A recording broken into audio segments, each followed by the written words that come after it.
Alright, trying this again. Alright, there we go. Now we're live, I think.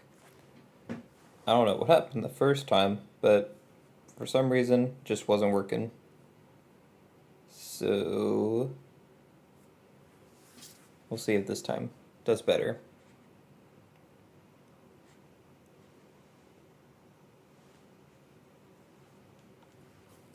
I know it keeps saying dropping frames, which I don't like that's doing that.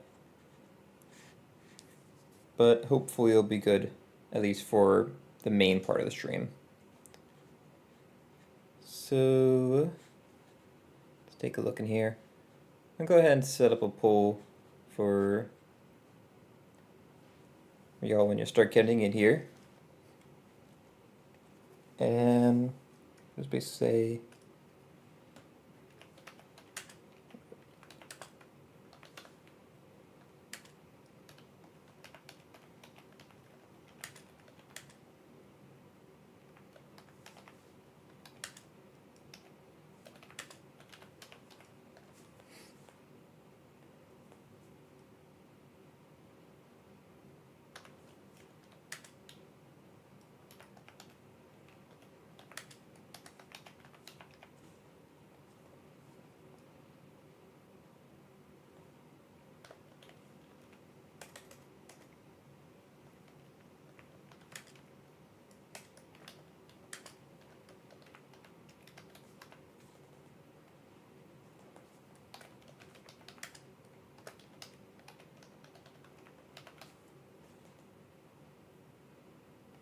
Alright, I threw a poll in there for anyone that wants to contribute to that. Basically, kind of gauging your expectations for today's event, and basically to get just a gauge of what you're expecting for this. I'm not expecting too much based off what we saw for season 17 already. However, they did talk about having stuff for season 18 as well. So I'm going to try to pull up the posts that I saw talking about it. But they were posting some stuff the other day about it. It looks like they just posted some stuff about the Legends Unleashed event too. But we can take a look here at this post while we wait, where they basically say what we're going to be finding out for today is, the first ever Sea of Thieves Community Direct, which to me just basically sounds like a smaller version of the preview event that we had last year or 2 years ago. And I think the reason they're doing that is because last time they did a preview event, everything got pushed back so far that it didn't really work out too well for them. So I think they're trying to avoid that this time. But basically this time, instead of finding out what's going on for a whole year, we're just basically finding out the next 2 seasons, which I think is probably a better approach. Even despite, their stuff getting pushed back and delayed when they did the preview event before. The other reason I didn't really like the preview event was there wasn't anything that we could speculate on. It's kind of fun to be able to speculate on like what's coming in the future for the game. And when you know everything that's going to be out in a year from whatever point, that's just not as interesting. So I think going 2 seasons is probably the better approach, but I guess the concern is if what they announce for the next 2 seasons isn't good, then that's just going to bring down the morale of, I think, the player base. So I think this community direct might be the most, I don't want to be hyperbole, but it's going to be one of the more important, direct communication videos or whatever, live streams that you want to say, that they've ever done. Because we just coming off of the layoffs that they just had at Rare, I think a lot of people are having a lot of anxiety of what the future of the game is, even prior to the stuff that was happening over there. So it's going to be interesting, and I'm really interested to know what they're talking about with this like big insider program change. They also had mentioned, I think it's in the description here, that there's a much requested feature that's been ticking away in development, which if I were to have to guess, and it could be literally anything because there's been a lot of things that's been requested, but I think the thing that's probably a very requested feature that might be in development right now is probably the outfit presets. That seems to be the most, straightforward thing that I could think of with this.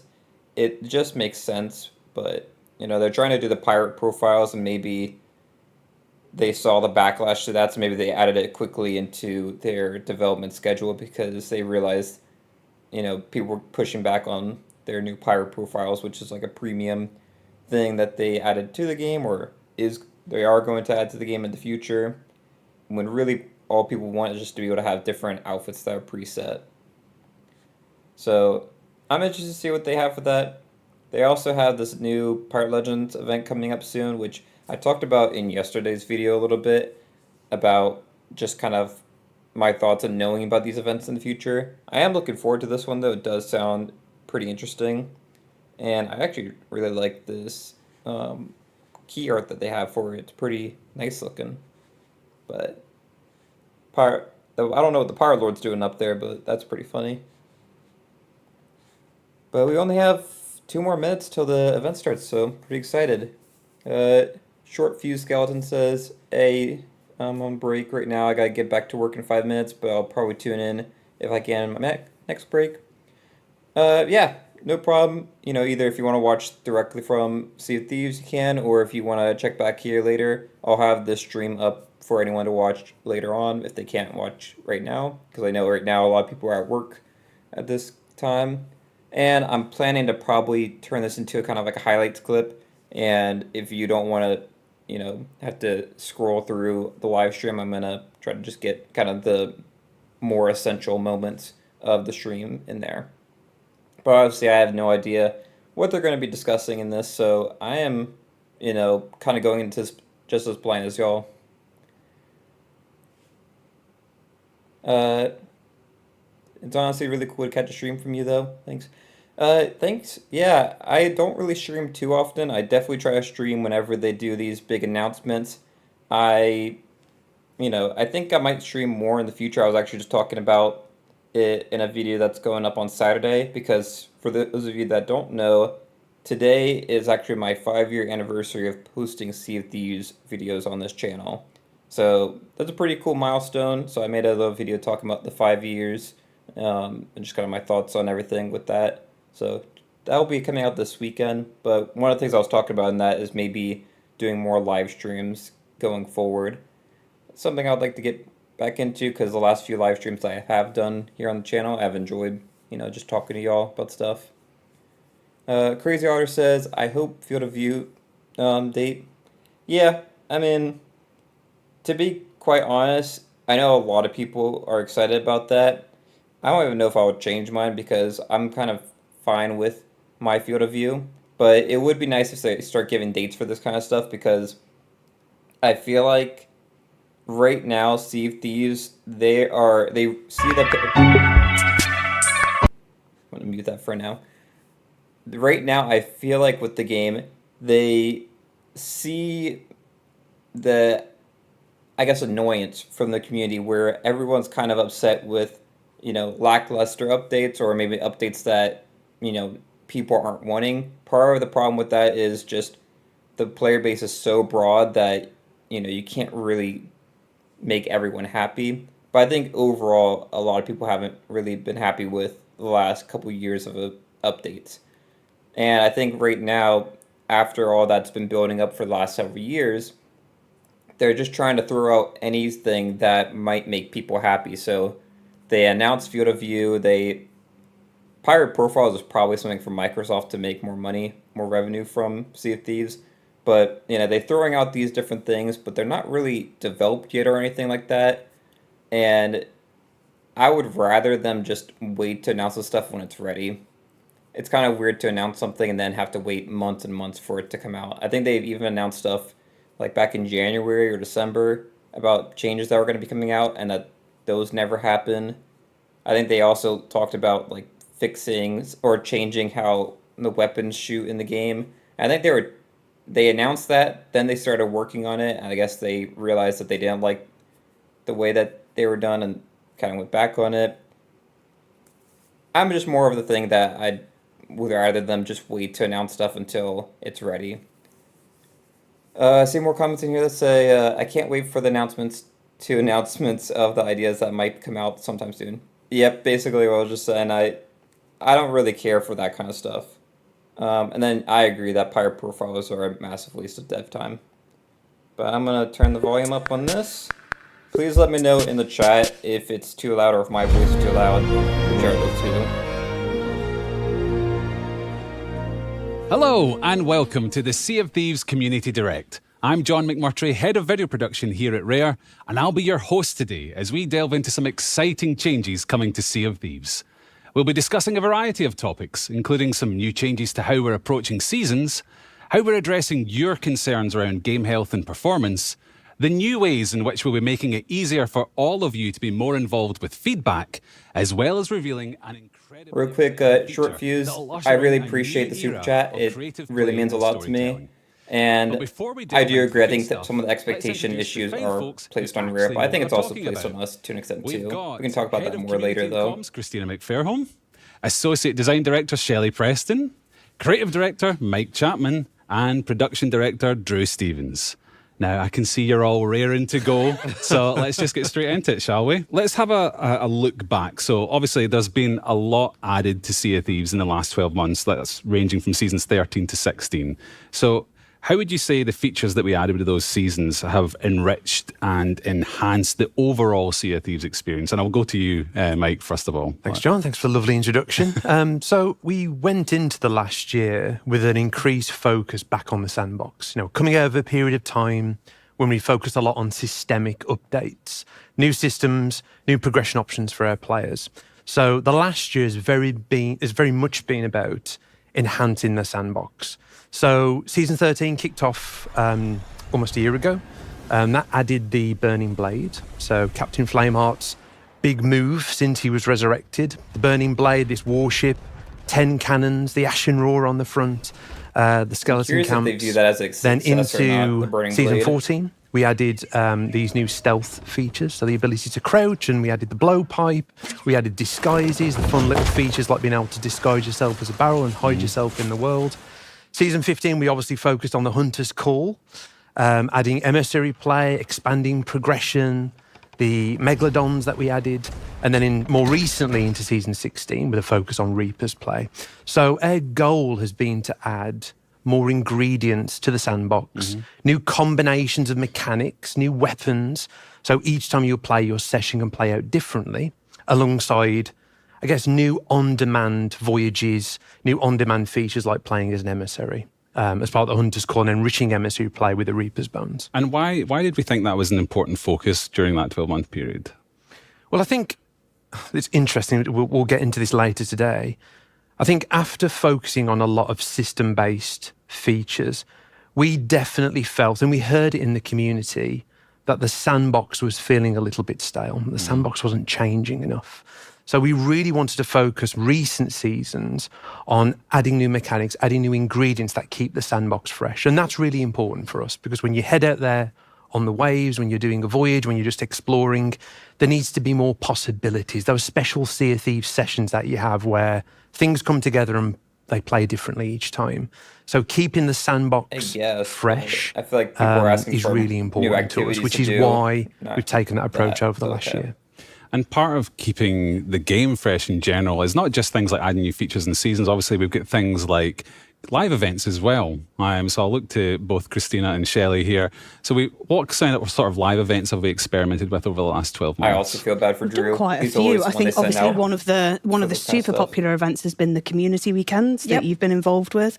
They've started out as a day, and then I think over the course of last year they've evolved into being more of a weekend. We've also touched on like a variety of different events. We've really been trying out lots of things to kind of see what players enjoy, see what they don't enjoy, and really learnt a lot over the past year. Yeah, I think one of the big bits of feedback we had is actually that players missed that kind of cosmetic reward for their participation. So we've kind of reintroduced that after kind of trialling some events where we didn't include it.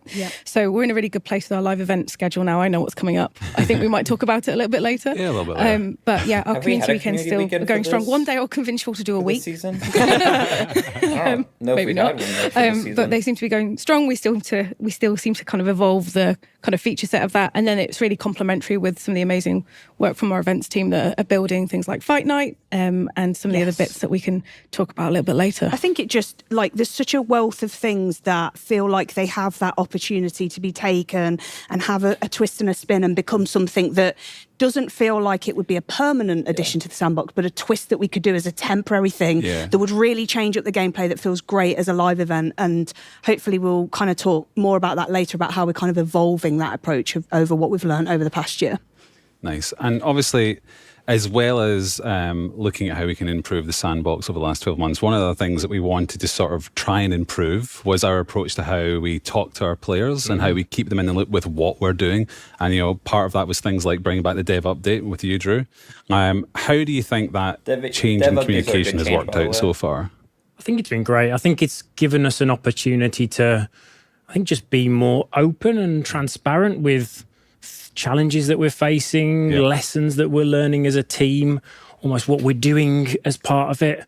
And it allows us to go deeper than patch notes or deeper than the SOT news, to not just talk about what we're doing, but why we're doing it as well. So I think it's important, and it's unlocked our ability to almost just be more open and be more honest about the things that we're working on and why. Yeah. So I think players respect that, and I think players deserve that level of transparency from where we are. We aren't on a stable footing. We've had challenges, and I think it's right for us to acknowledge that stuff. And I think the dev update's the right vehicle for talking about that kind of stuff. Yeah, it's obviously been great to be able to sort of give a bit more context to the things that we're doing. One of the examples, I suppose, that was part of that was the new enforcement policy. That was another thing you were able to add more context to. Christina, do you want to give a brief overview of what the changes we did there? Yeah, so we decided to be more lenient in a word, and we come from a place where the game's been live with our players for over 7 years, so that could take someone from aged 15, where they might be making certain decisions, to being, a fully fledged adult at 22, approaching 23. And we kind of had a moment where we said, is this working for us as it needs to? Are there opportunities for us to kind of align better with Xbox in terms of kind of that point system? And how do we potentially give people another chance? I think the key thing for me is we used to have a 3 strikes and out scenario where you could have a bad day. Over 7 years, you could have 3 bad days and just say something you weren't supposed to say, or do something a little bit on the fence or not quite right, or name your ship or pet a silly thing. And that's it. You're banned from Sea of Thieves, and you're probably not a bad player in that scenario. So the plan was to go back to the drawing board, take a lot of inputs from kind of the Xbox team, and look at how we could make that a bit more lenient, make ourselves a bit more generous and forgiving, while also making sure that we're still punishing stuff that we consider heinous, effectively. So it was a lot of work with our security and enforcement team, and as well with Drew, in combination with Drew. But we're in a place where actually we're really happy with how things are going, and we've had a couple of months now where it's been live. We're getting a decent amount of feedback, and I say feedback not just kind of like vocal or kind of verbal feedback from our community, but data, where we might make a few tweaks, but broadly it's been a really positive change. I don't know if you've got any more to add to that, Drew. No, I think it's a much more fair and transparent policy. I think the fact that players now can make a mistake, but then through the website can see what points they were allocated because of it, if they got a suspension, how long that suspension is going to last for. And unfortunately, all that journey to the 12 points where it is a permanent ban is now much more visible to players. And you don't have that scenario where you have 3 bad days. I think the fact that the points decay over a month of good behaviour as well gives people that leniency, like you say. So I think the change to the policy, but then the visibility of how it's actually working and what this current status of your account is really important. Like the change, to be honest. But I think we've also talked about the opportunity to provide second chances to some players, knowing that this policy's changed and it's now a much more fair policy. And we kind of talked about it. We're not in a place yet where we've locked in the specifics of that policy. I think with this, but it is something that we're committed on doing, and we're trying to work out the tooling to make sure that we've got all of the data around all of the last 7 or 8 years of decisions. It depends on what they're doing. If it's just like people like being toxic and stuff, that can be a little bit more lenient. But if someone is cheating, just get them out of the game. If you cheat, with a new policy that's much more fairer for players, bring them back. I don't know why people second chances. I don't know if I like second chances. We can use that, but I'd have to see more. But it's how they're doing again, it. like you made a few bad decisions 7 years ago. Should you be locked out of Sea of Thieves forever, or do you deserve a second chance? And I think most reasonable people, if you ask them that question, would go, "We'll give you another go." But it's who that is, how we do that. I come agree. Back in with 11 points, this is a bit just to be of like, fluff.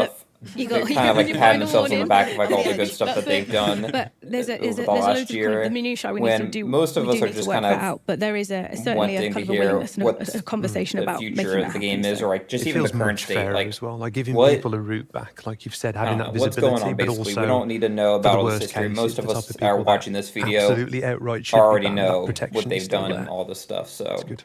Cool. it's a bit so annoying. obviously that's a positive that we've added to the game. And there's been lots of great features we've added over seasons as well. But I think it's fair to say that in the last 12 months, there's been a few moments where we've maybe missed the mark. If we 14. were to reflect back, how would you say we've handled those moments, Drew? I think it's fair to say that we've felt like we're always on the back foot. I think with a lot of areas, we felt we're a little bit slow to react. We don't have the necessary resource or team structure to allow us to jump straight back and to start to address some of those things that we're seeing, whether it's around quality control and shipping features at a place that we're just not quite happy with, to game performance, like slowly being in a place where we're adding new features to the game, but performance over time is degrading. Through to game security, like I feel like we were too slow to react as cheating started to build in the PC community. And there's a couple of areas around that, even just long-standing bugs and our ability to go and address that stuff alongside features. I think if I summarise it, it is that almost we're on the back foot. And I want to get us into a place where we've got teams in place, we've got structures in place. I agree that we can just they be a bit more reactive. kind of do fluff then it up get and into go a on a place victory where lap a we're little bit, proactive. but I do We're actually appreciate shipping when they features and we do know address the like performance of they've them, so made we mistakes feel more and stuff. comfortable as a team when So- we're shipping updates. It's I about mean, 50-50. it's obviously a huge I'm kind of over both focus for sides us of now, this, though. this I'd rather issue just of get to game the new health and stuff. performance. Another part as well, Christina, has been about listening to the community and getting their feedback. Like, what have we done there? Or maybe where have we maybe missed the mark there? I think we have struggled with probably consistency in terms of making sure that we're listening. So to the team's credit, season 15 shipped remarkably well. There were perf improvements.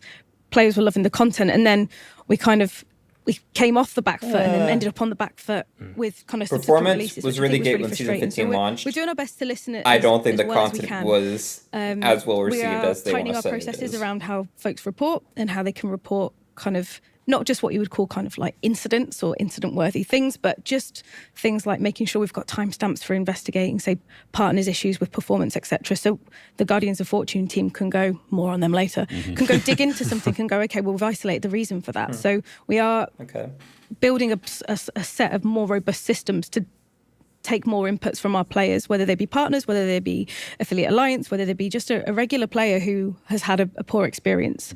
And there's some stuff in the works, which I'll touch on a little bit later, but we are planning on not just that reactive stuff, but as you've kind of touched on, that proactive piece, which is how do we listen earlier, listen better, be more transparent, and then actually bring that into our development processes, which is something I'll touch on a little later.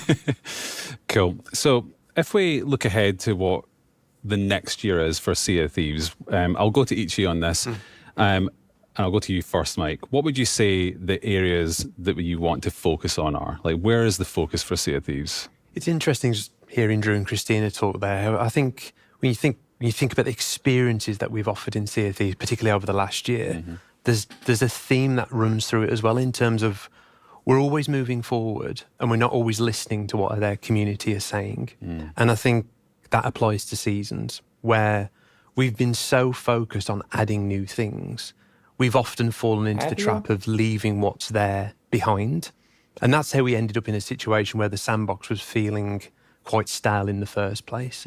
So I think when we listen to our community today and we look at where Sea of Thieves is now over 7 years in, some things are undoubtedly true. Like, lots of our community love the idea of ongoing world building, like really having this sense of the world moving forwards. What is Captain Flameheart's next move?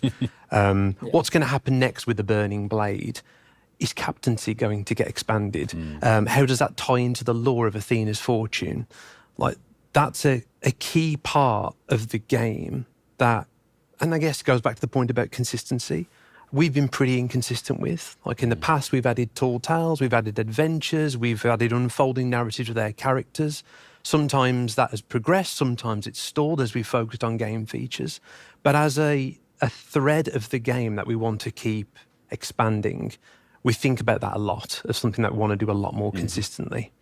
There's also the role of how seasons fit into that, having a balance of adding new things, but also having that time and that flexibility to go to the things that we've added previously. And then to back up what Christina said, it's striking that balance between doing the things that we believe are right for the vision of the game, but actually listening intently to what our community are asking for. Yeah. So as we look ahead to the next year, like alongside a focus on game health and a focus on listening to the community, I think that's how we're thinking about continuing to service the game. And Shelley, I'll come to you. Like, same sort of question. Like, what do you think the priorities? What's the focus for Sea of Thieves? Well, very much as Mike said, obviously, we've still got that focus on game health and stability, but from a gameplay point of view, the focus is very much on taking these platforms that we've got. So we've spent such a long time investing in the content of Sea of Thieves and platforms like Captaincy, Hourglass, Guilds, these huge platforms that we've kind of built but not been able to go back and expand. And I think for us, part of the priority is being able to go back and not necessarily do 9 to 12 months of deep development on one area, but be able to do kind of smaller things that update and invigorate those platforms throughout the season. So rather than a season necessarily being wholly focused on one thing, a season can actually be updating the game in several areas.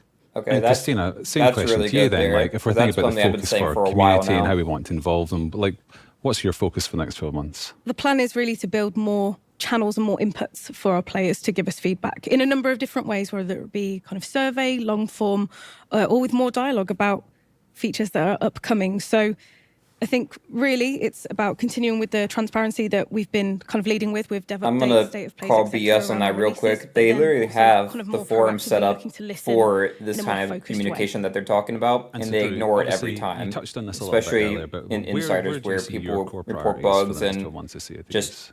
So general I think it's problems finding with balance. whatever they're So I releasing, think and they don't seasons listen. have So always, I don't for think we us, need been more that avenues to headline talk moment. to It's where they just need to always start pulled listening all to of the our avenues they focus, already have all of set our up. attention to crafting that experience at the start of the season. And while that's still going to be a key priority for us, it's often left other areas of the experience underserved. And I think when I think about the next 12 months, we have to find a better balance. We have to be able to go and land these, opportunities to move the game forwards through seasons. But we can't do it without also serving improvements to game health. And to Shelley's point, almost going back to some of those platforms and making improvements there to mechanics we've left behind, whether they're quality of life improvements, going and making improvements towards Hourglass, some of those old platforms. I think Seasons is now going to be part of another set of improvements that we just want to continue growing Sea of Thieves over time. So what do we need to change in order to make these changes that you're talking about? So when we think about team structure for the next 12 months, I've talked previously about a game health team. Yeah. That game health team they're the Guardians of Fortune. Give them a snazzy name. That team spun up probably over a year ago now, and it started as a small team. And I've used the dev update videos to share some of their early areas of focus, which was very much in the exploit and security and performance space. They're now getting to a decent enough size where they can not only start making those almost addressing some long-standing bugs in the experience, but they're getting quite a large team now that we can almost carve a little bit of a line down the middle. We want to structure that game health team with part of the team continuing what they're doing right now, tackle those exploits, keep on top of performance, address some of the long-standing bugs in the experience. I'm gonna pause real quick. I get curious when I see these premieres because this obviously isn't live right now. We're reacting to it live and they're premiering it live, but it's obviously a pre-recorded video made however long ago. I am very curious if this was made before or after the layoffs happened, because if there's anywhere that they cut first for when layoffs happen to a studio, I would imagine it's with game health. It's not going to be where the content is or where, they make their money in terms of like cosmetics and stuff. Those are not the areas that get cut first. It's going to be game health that's probably gets cut first. So he's saying that they have a pretty big team for it, and Rare just got a pretty significant layoff last week. I would be curious to know, but I have a feeling the layoffs primarily focused on the people that were working on Everwild. Hopefully Sea of Thieves was immune to that. So just wanted to pause there. I didn't want to talk over him while he was talking. The other half of the team, we actually want to carve out and give them a mechanics focus and give that team the opportunity to not be part of the season, not be part of the live reactive working on live issues, but give them the opportunity to go back through the experience and go, the most talked about thing is field of view at the moment. And that's the first thing that team's gone to go tackle. Yeah. But there's multiple examples of that as we kind of look through the wider experience. There's a lot of things that we've introduced and then left behind and never gone back to. It's probably a bit of a sea of teas at this moment, but it's kind of, when we talked about field of view, it's one key example of a feature we get such commonly requested, commonly discussed. But it's a decision that we made back in 2018. Yeah. And the game's 7-8 years older than that now, and I think this is an opportunity for us to go back to some of those previous decisions we've made and said, do they still cut weight? Are they still the right decision for a game that we want to have another 5 years worth of exciting opportunities with? And I think there's a couple of examples in the combat space that we're going to assess. Are the decisions that we've made in the recent history and maybe some longer term, and is there an opportunity to make that more of a smoother experience and take out some of that clunkiness? Like when we move from field of view, this is just the start. There's a load of other areas we want to go and touch on. Just the start, I love it. So Christina, the partnership that we have with the Sea of Thieves community is obviously super important. And one of the most important avenues we have for player feedback is the Insider program. I hear that we've got some changes planned there. Do you want to talk a little bit about that? Yeah, these are big plans. Big plans. And these are plans that I think it's safe to say Drew and I have maybe had for a little while, but it took a little while to get folks on board with it. And it's going to be a 3-step plan. The first step is that we're going to remove the NDA from the Insider program. And that's going to happen soon. I can talk about it on the channel. Let's go. The work is, as we record this, the work is underway to go lift that. But really the primary reason for that is we have our insiders who are really engaged players, and we sort of stop them from talking about our game in certain spaces and avenues and tell them to talk in that little corner there. And that doesn't feel like the best or most transparent way to do things. And that might have been fine for us 5 years ago when we were looking at, developing a Pirate's Life or other kind of big feature, kind of big ticket stuff. But actually for now, it's not the most efficient way of getting feedback. It doesn't necessarily touch a broad surface of players. So step one is to remove the Insider program NDA, which is big, and that's, as I say, happening really soon. I wonder if that applies to the gameplay. The second step but is I'm happy that I can start talking about kind of seasonal, what we want to call like a big listen. So it's a survey that will go out to insiders every season, and we will quiz them on their experience. And there'll be some stuff that will be related to their seasonal experience with the season that's just passed, but there'll be some stuff that will be kind of the same or of the same tone kind of every season. So we understand where frustrations or where sentiments around performance are kind of ebbing and flowing, peaking and troughing. So that gives us a kind of a more consistent read season to season on where we are and where our opportunities lie as well. And I'm going to use this example now because it's going to upset everybody. But for example, if our players are saying they want an ice zone, do you like that one? They're going to get one. They're not going to get one. But what they are, what players might be expressing is the world feels like it needs expansion. The world feels like it needs to evolve a little bit more. They'd like to see more difference in when they log in. What is it that they're really asking for when they're asking for the ice zone? They're not asking. They're asking to kind of fill a hole, and we want to find the hole, not the ice. You can quote me on that. So I think that's going to be a really great way of us just to kind of monitor kind of and it sounds really boring, but like a customer satisfaction score to some extent. Just check in with our players on a very regular basis. And then the final one is an all-up kind of relaunch and rebuild of the Insider program to just encompass a little bit more, to be more rewarding for players who want to be part of the program.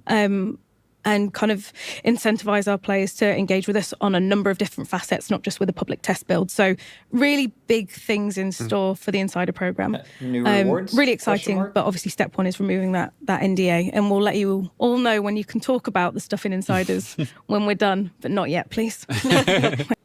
All right, my lips are sealed still about Season 17, so we'll only be talking about what they announce for now. But one thing I did want to mention here is, so at first when she was talking about the forum, that like the satisfaction forum, it seemed like they were talking about like basically they release a season and then it's feedback on that season essentially, or maybe the upcoming season, it's feedback on that.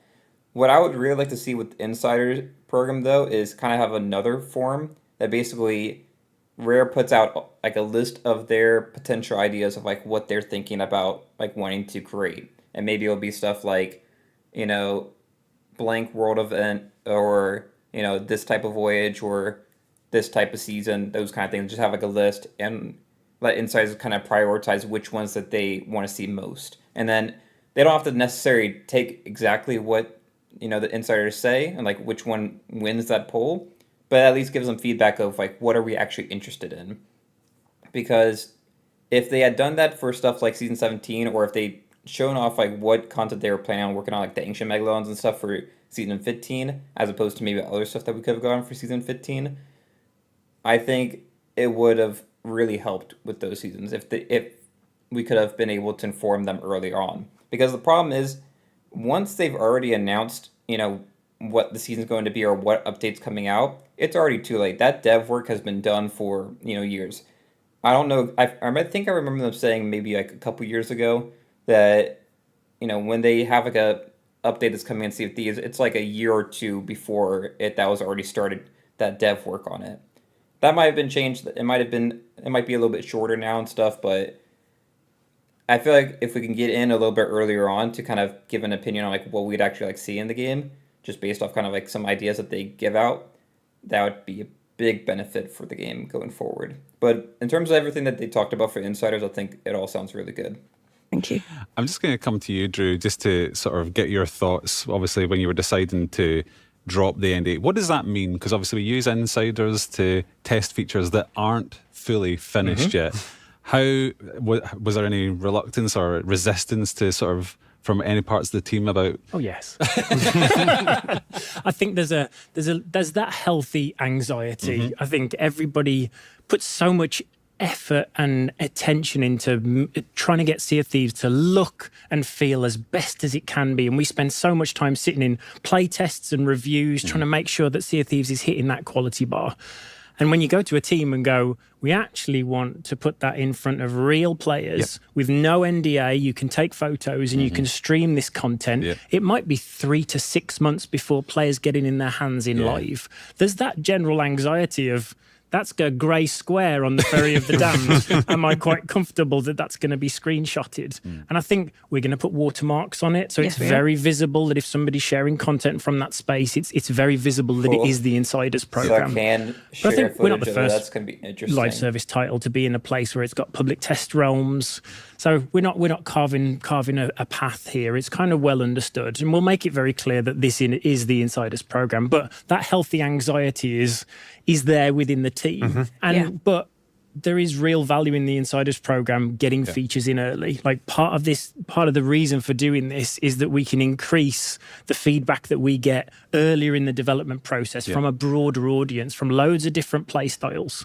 So I'm really excited to just blow the bloody doors off the thing and just start getting the features through. And I think we'll operate the Insiders program in terms of delivering features in the same way, with the same transparency, with context shared from the development team of what we're trying to do, what features we want tested, and what the kind of feedback is. But yeah, I can't wait. It is super exciting. It is almost it is the fruition of having that close relationship with the community that we've always tried to foster. But I think we also get the reticence from the team. I think a lot of what drives all of us is the crafting of an experience that someone gets to experience on day one for the first time. But players who want to have that closer look to the development process will get that, and will get that feedback at hopefully an even bigger scale much earlier. So yeah, it's a big exciting step for us. just to touch on that, it has been a bit of a safety net for us, because if I can think of like maybe a few features I can count on one hand where we've introduced it, our insiders have gone, no, and we're like, cool, we never have to talk about that ever again. But here, those kind of like explorations are going to be a lot more public. But really interestingly are going to hit a broader section of players. So maybe decisions that we made 5 years ago via the Insider program change or evolve because of the amount of people who are now talking back at us via that channel. So I think it's actually going to change probably the nature and shape of a lot of the feedback we get for the better, and for the majority of our player base, rather than kind of a set of people who we love but have cared enough to go down a particular channel rather than have ever stumbled across something. So bit exciting times, but it is a bit scary to like lose a safety net, as I say, but it's going to be worth it. I do sorry to ramble. No. I do think there's a real theme running through all of these areas that we're talking about. We talk about game features, we talk about seasons, our relationship with the community, how we prioritize game health and feature development. There's a theme here around us needing to be more dynamic, to be more agile, to be more open to what the community's saying. And I think we've, speak for both of us, I do think we've fallen into that trap of just adding to the game rather than what Sea of Thieves really is, which is a living, breathing experience. Like there's Sea of Thieves today, and that's the only thing that matters. Doesn't matter what we did a year ago, doesn't matter what we did 5 years ago. It's Sea of Thieves as an experience today, and ensuring that experience caters to different motivations. Players who are playing it today feel like we're listening to them and responding to their requests. I think it's prompted us to think differently about that relationship and how we structure the team to go action the things that are important. So I do think I think what we're talking about today is a bit of a level up for all of the various aspects of the team and how we see live service in 2025 and beyond. And alongside that, where we want to take the game, I think that's important as well. Well, let's focus in on that approach a little bit then, and focus in on seasons and specifically. So season launches, since we've been doing, have been our sort of tentpole moments for Sea of Thieves. What have we learnt from the way we've been doing seasons previously, and how is that now going to inform where we take seasons in the future? Well, I think with seasons previously, as our players will know, we've tried and we've delivered them in so many different ways. But I think ordinarily we focus in on a very small set of player motivations. And it might mean that one season has a real sandbox focus. Another season has a focus on a very particular system or a very particular way of play. And alongside all of that, you've got an inconsistent approach to how we think about world building. When we think about seasons in the future, we want to focus more consistently on reaching a broader set of player motivations. Shelley mentioned it earlier, but rather than just focusing a season on guilds or a season on Hourglass, we want to have a broad set of motivations in each season and ensure that we're always moving the world forwards. Even when we're planning our older style seasons, we're always thinking about world building, but how that service to our players was really inconsistent. We want to ensure that there's always that thread of narrative and world building. And it feels like we're building to something. And we don't do what we've done in the past, where we've built to something and then we've let the momentum leave. Or it just feels like elements have been cooled off. That's not to say it's going to be front and centre. We want the gameplay to be front and centre, but we want to have that consistent thread of world building running through it. Alongside that, as I mentioned, that approach to service multiple player motivations. Keep the sandbox fresh while going back to some mainstay way of plays in Sea of Thieves. So we've added captaincy, we've added guilds, we've added Hourglass. These are, as Shelley mentioned, these are platforms for play.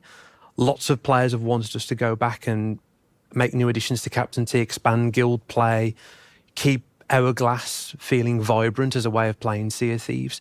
This seasonal approach allows us to ensure that we're adding new things while critically going back to things we've added previously and ensuring that we're still getting value from them and teasing out new value from them.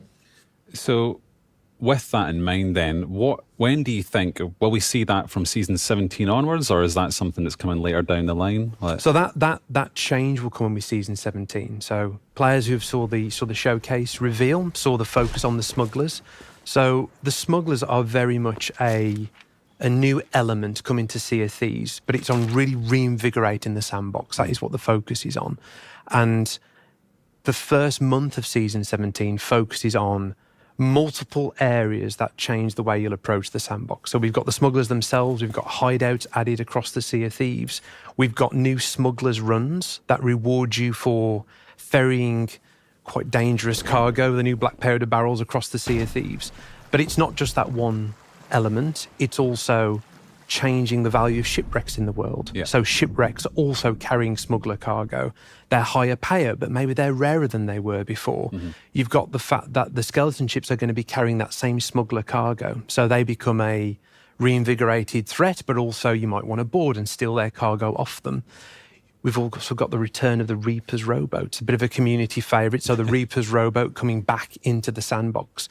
So month one in this new seasonal rollout, 17 onwards, season 17 onwards, is reinvigorating the sandbox, like stirring the pot in that first month. Okay, I'm gonna pause right here because I was kind of waiting to see after all that. I didn't really want to interrupt because I wanted to see where it was kind of leading to, and basically everything that they just said was all just fluff again. And I hate to be negative and stuff, but listen to what he just said about what's coming, I guess, like the big stuff in Season 17. And now, he's just said that was the first month. There's stuff that's going to be in the other months, but everything that was just talked about right there is the same problems that, we talked about with Season 15. Honestly, I think Season 15 probably sounded like a better update than this does. The question I always bring back to people when we talk about these different seasons is, what was added in this update that you couldn't do prior to the update? So this update, okay, there's new kegs. We've had kegs in the game already. Okay, they're more, explosive. They, have a bigger explosion.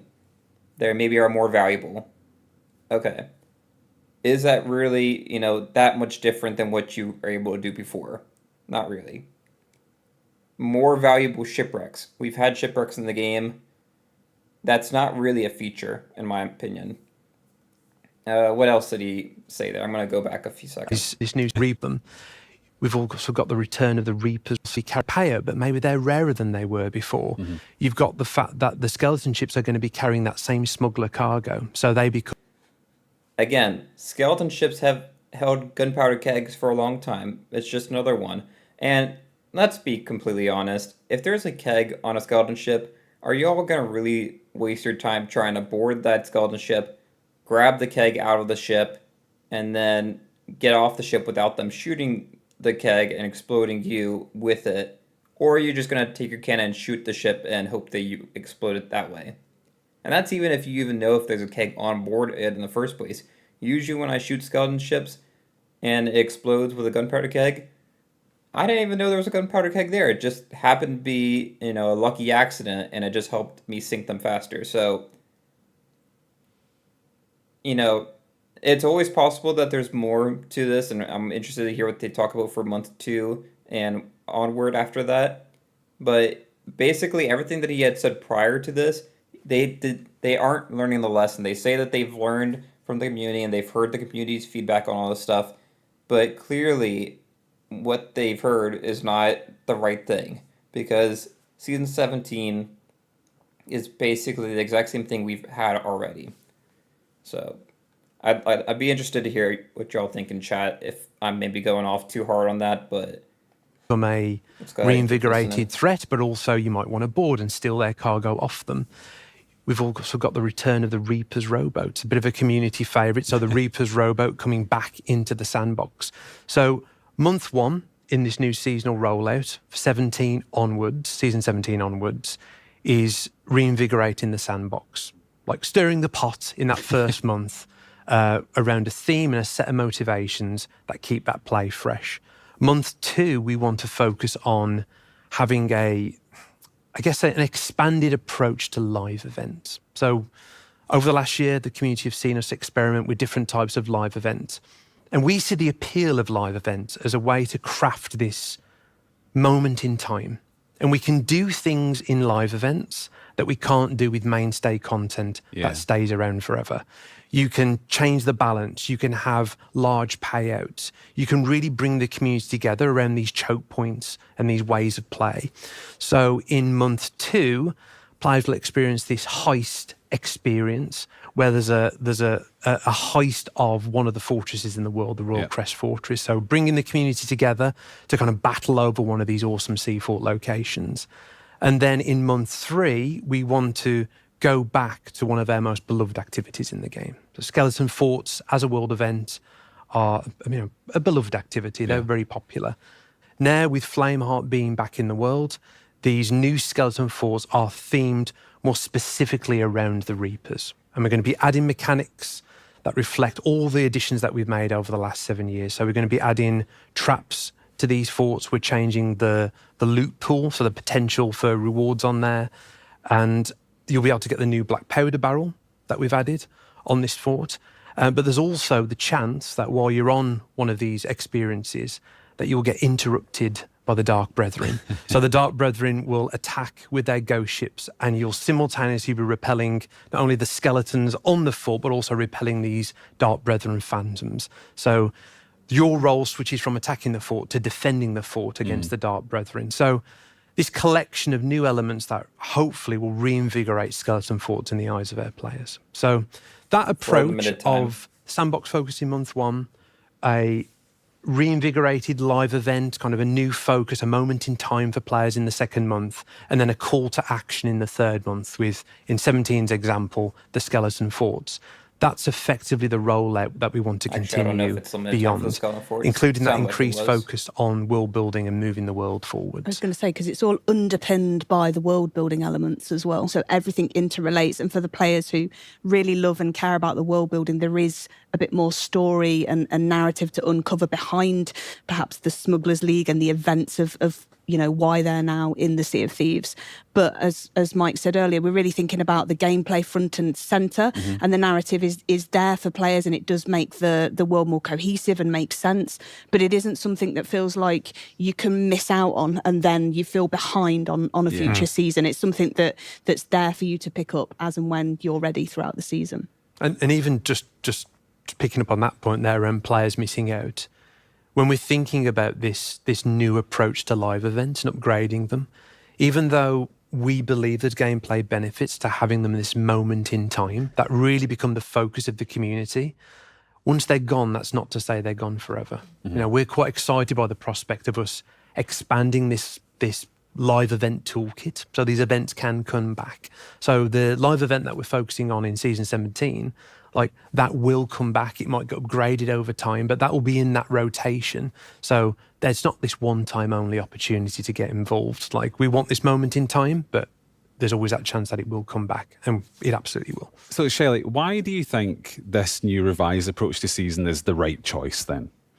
Alongside, obviously, everything we've talked about the fact that it gives us this ability to return to platforms and how engaging and exciting we think the opportunity is. It also, just structurally, it gives players something to look forward to every month of the season rather than perhaps a big drop at the start of the season. There's a reason to come back every month with a completely different type of experience as well. Obviously, that sandbox refresh in month 1, that live event in month 2, and then that call to action in month 3. And on top of that as well, we're also looking to add in more predictable timing for things like Community Weekend, which will always land in the first month of a season. So in month 1 of season 17, you'll get a Community Weekend. And then in month 3, there will always be a Golden Glory, because we know players have previously said that they like to be able to plan around that or to know when it's coming, and it can be a little bit unpredictable, and it gives you that ability to maybe catch up at the end of the season if you haven't perhaps had time to play during the first part of the season. So giving players that kind of regular structure and knowing what to expect, but also it's just something exciting each month to dive in. And that's obviously not just for season 17, that will be in every season. So season 17, 18 onwards, that structure will continue. So let's talk about that, since you just dropped 18 there. Mike, do you want to tell us a little bit about what's going to be in 18 as well, season 18? So I think season 18 is a great example of an area of the game that we added, we still love and we've not had the opportunity to go back to. So Season 18 has a specific focus on the Devil's Roar as a location. We added a long time ago. It hasn't meaningfully changed since the time that we added. We've adjusted the balance. We've done some cool live events there. Obviously, some of the new gameplay that we've added over the years is possible there.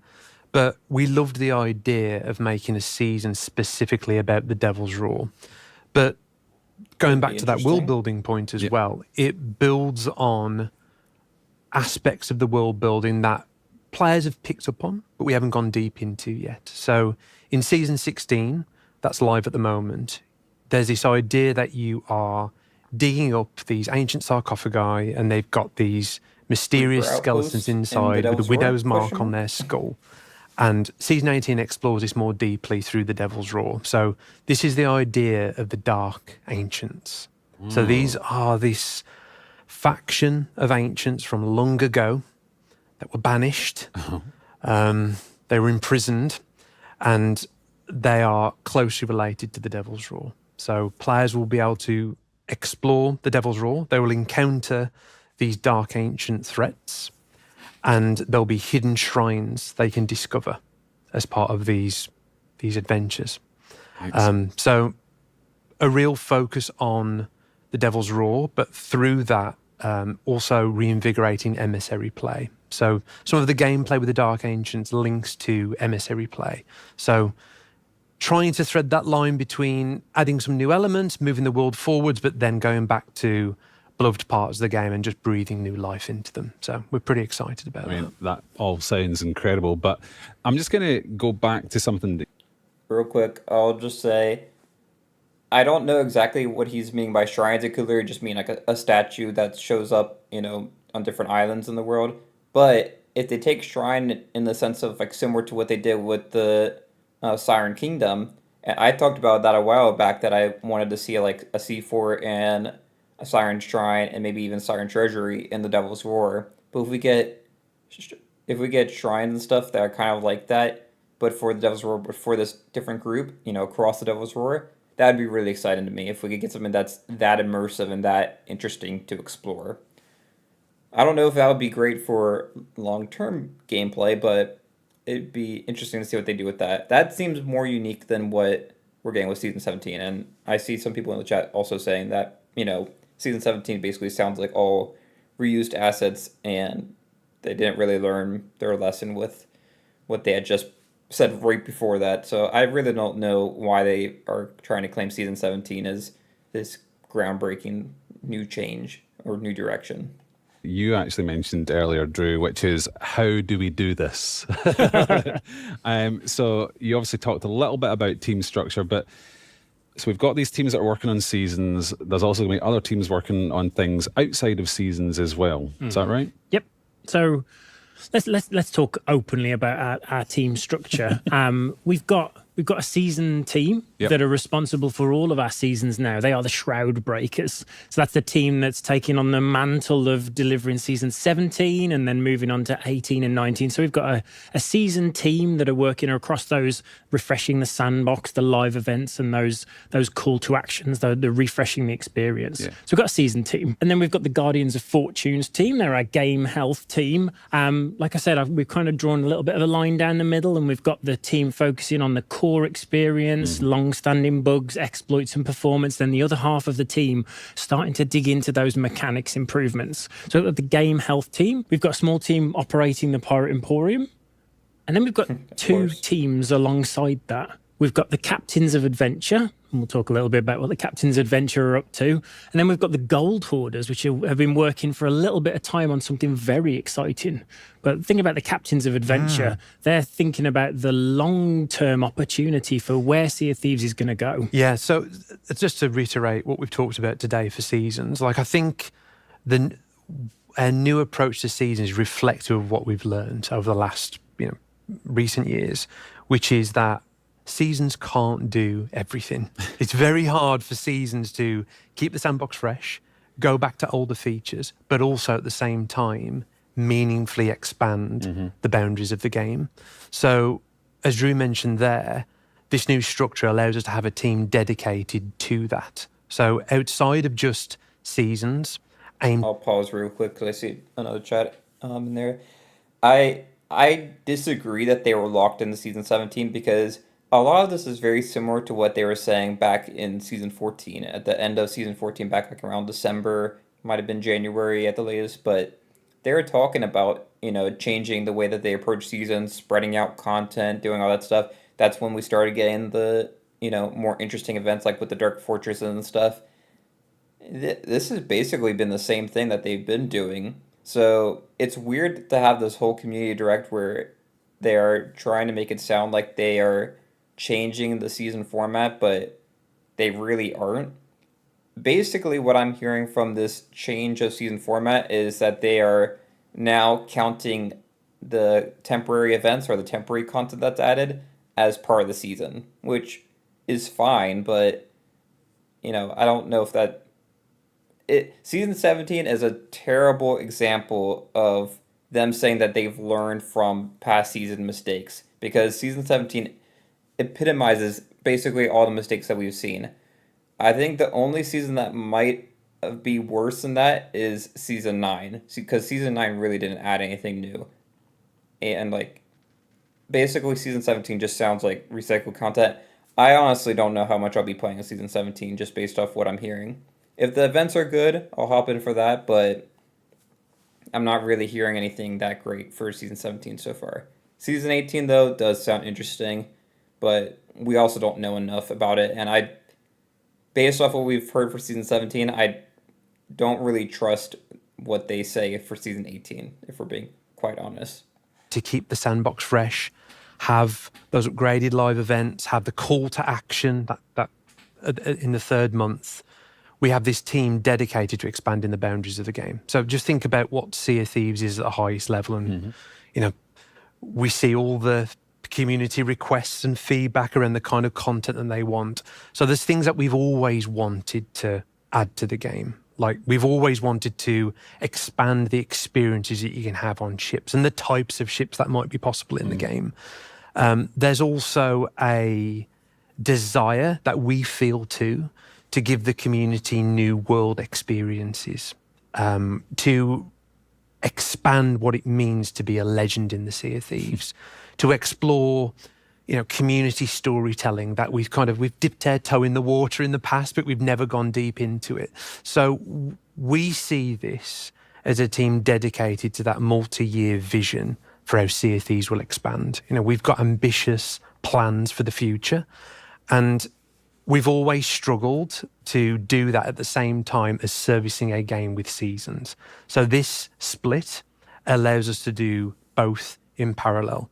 We've got nothing to announce specifically yet. We're very excited about it, but it is very much that multi-year vision that we want to expand Sea of Thieves. And we'll be talking about that in a bit more detail in the next Community Direct. And just on that, talking about community directs, obviously, as well as our regular dev updates, podcasts, etc., we're going to do these community directs every 6 months or so. So that'll keep everyone up to date. So our next one will land somewhere early 2026.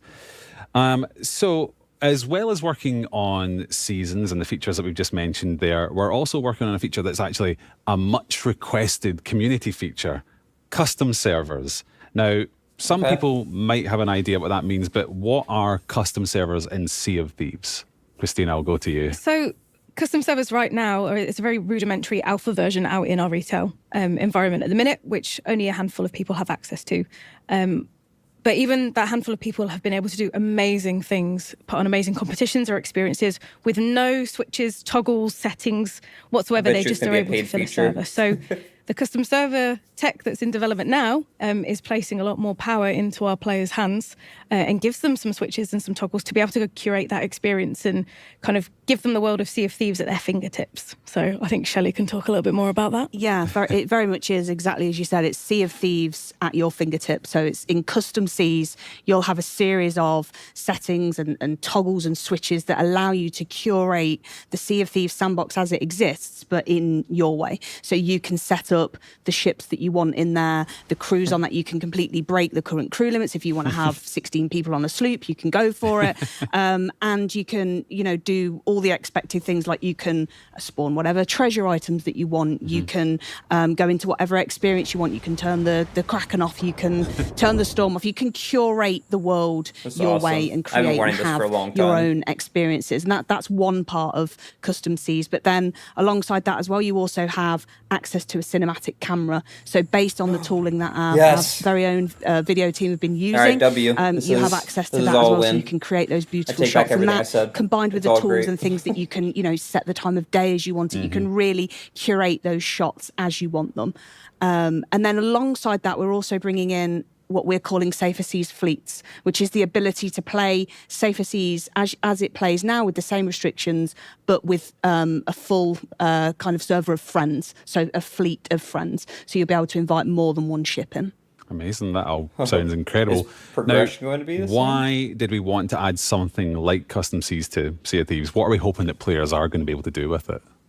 I think it just speaks to it, even the small kind of version that we have with a limited toolkit. Players' creativity has always astounded us with Sea of Thieves from day one, whether it's things that they're making outside of the game, but all the kind of really cool things that people do in game, like we say, SOT shot, like that's become like a thing. And just the ways that players express that creativity. Sea of Thieves is such a rich sandbox. But it can be very difficult to, it's quite a high barrier to entry for people to actually be able to express that creativity. It's such a lovely, lovely sandbox of ingredients. So just bringing that to more people, it's just rich for that creativity and that expression. And just fun, just going in and having fun with your friends. It feels very right for Sea of Thieves, and it's something that we've wanted to do for a really long time. I think, as you mentioned there, the power of putting this into players' hands. Like, that's the way we've approached the UI experience, that this is approachable as possible. It's an incredible, powerful toolkit, but it's really approachable for players to get to grips with. And I think the most inspiring thing is that Sea of Thieves has always been about stories. It's about generating stories in this incredible pirate sandbox. Like, it's like us handing the keys over to our players and the world is yours now. Yeah. You get to go set things up how you like, create your stories, like create these kind of game mode style experiences, or have these role play moments, take these beautiful screenshots, create these fantastic videos. So it's like supercharging that story generating potential. I'm really excited for the YouTube videos I can do with that. Huge milestone for us to get that into players' hands. So that sounds like really exciting. Now, obviously, Custom Seas is a premium feature we're bringing in, so it's going to have a subscription model tied to it.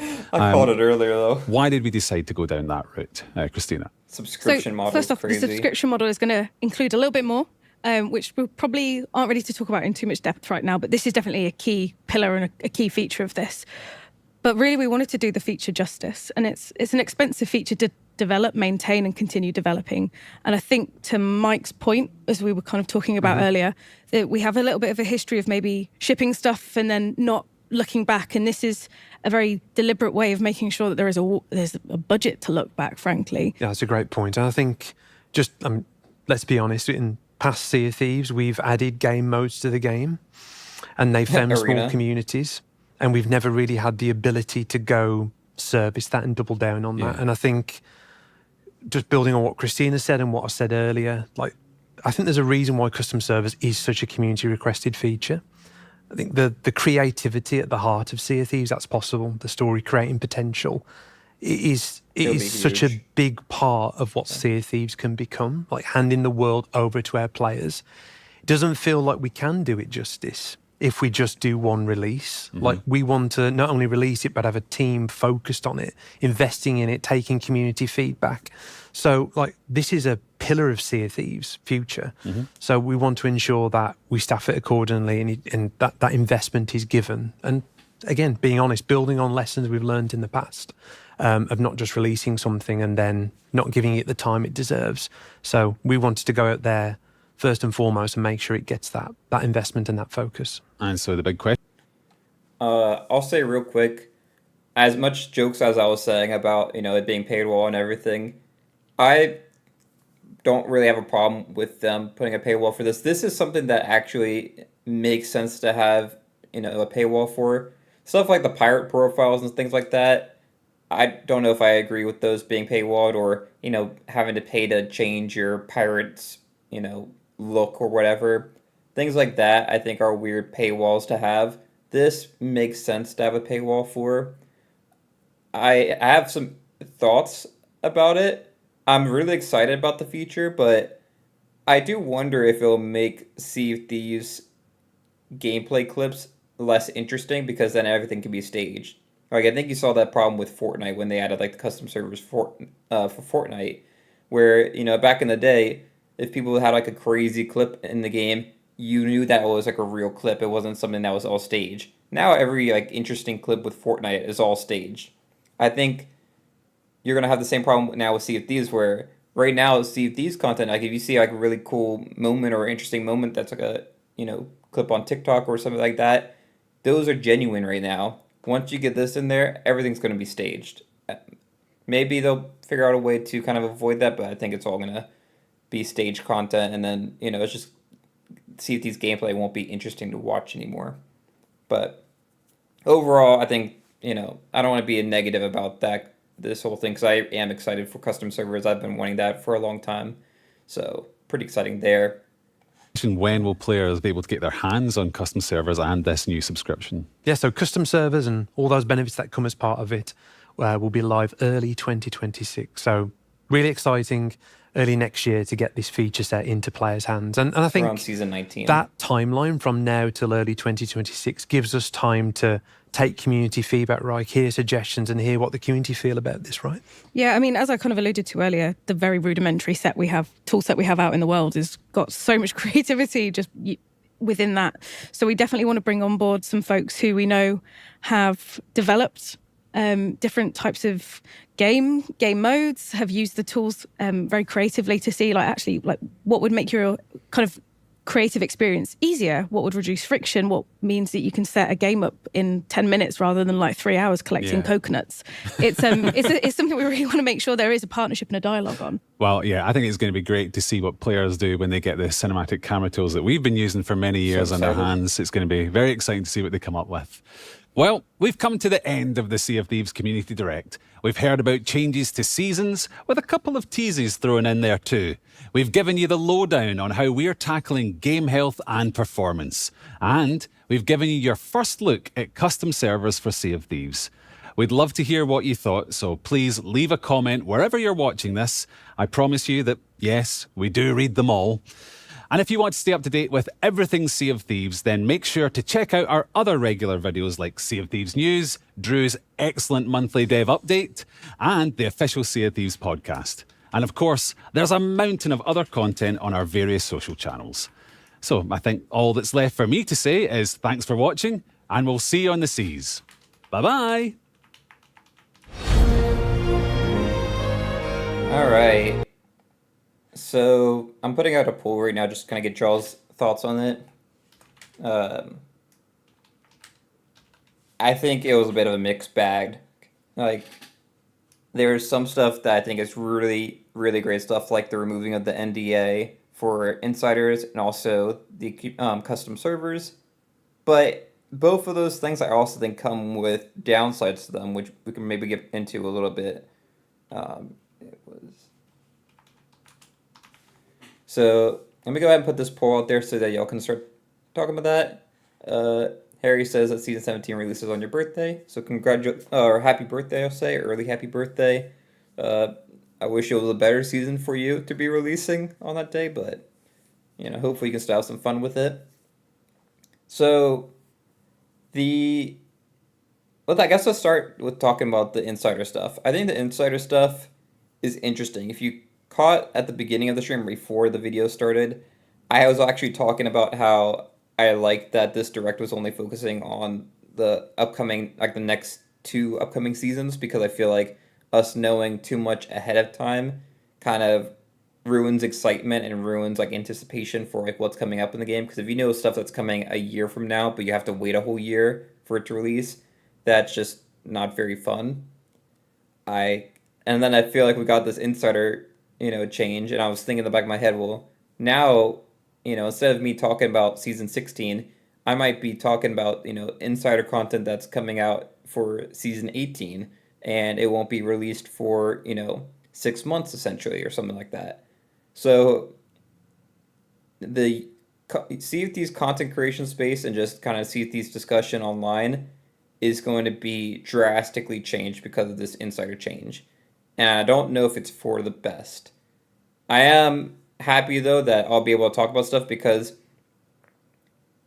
so after I finished my insider like rewards and got everything unlocked, I stopped really getting into insiders. I didn't really play it ever or get on there. There wasn't really a reason for me to get on, but I'll keep an eye on the forum post every so often, and if anything catches my eye, I'll hop in and read it. And usually they do like a post about what's coming up for the next season that they're working on and stuff.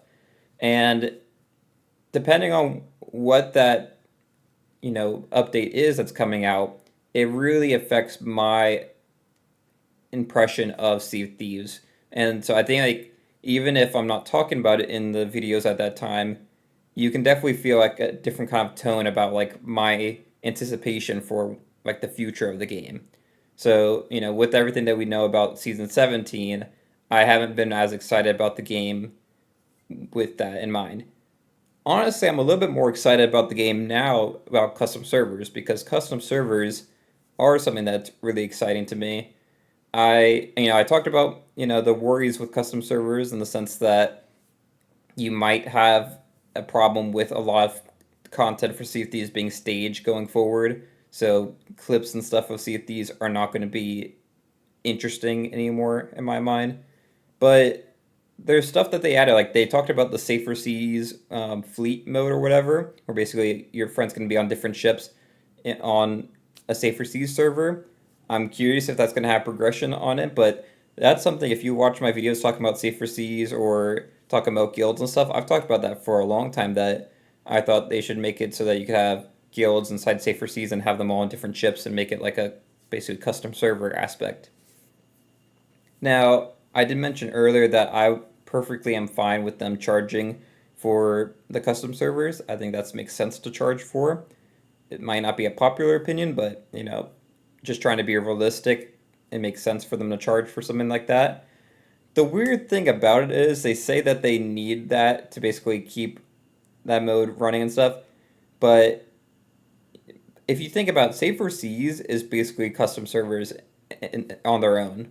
Like, you have to maintain server space and you have to maintain Safer Seas as a mode for, the handful of people that play on Safer Seas, and server space takes up, room. It's a physical thing that takes up space in that they have to pay for, essentially. And, people that, if everyone was on Safer Seas, their server costs would go up significantly. It's actually better for people to be playing on high seas where, everyone's packed in. I think it's like up to like 16 people currently that can get into the same server. Whereas on Safer Seas, you might have a bunch of solo players that are all playing by themselves, taking up a whole server on their own. So it almost would make more sense to charge for that as opposed to custom servers, but I don't know. It's a little bit odd if you think about it that way, but I'm really excited for the possibilities. There's been a lot of ideas that I've had like in the past of like videos that I wanted to make, but it just wasn't feasible to do in just like the main game without like a custom server way to do that. So that's really exciting. I'm seeing some people put it was great out on the poll, so and now it's just changed to it's okay. Um, I think I'd probably land in like the it's okay route for that, but honestly, the upcoming two seasons I'm not too excited about. It's really the change with Insider and custom servers that has me excited. The season 17 I think sounds terrible, if I'm being honest. I'm not even gonna try to, be optimistic anymore. I tried to be optimistic in the last few videos I talked about it in, but I'm not going to try anymore, especially now that we've kind of know what's coming out for that.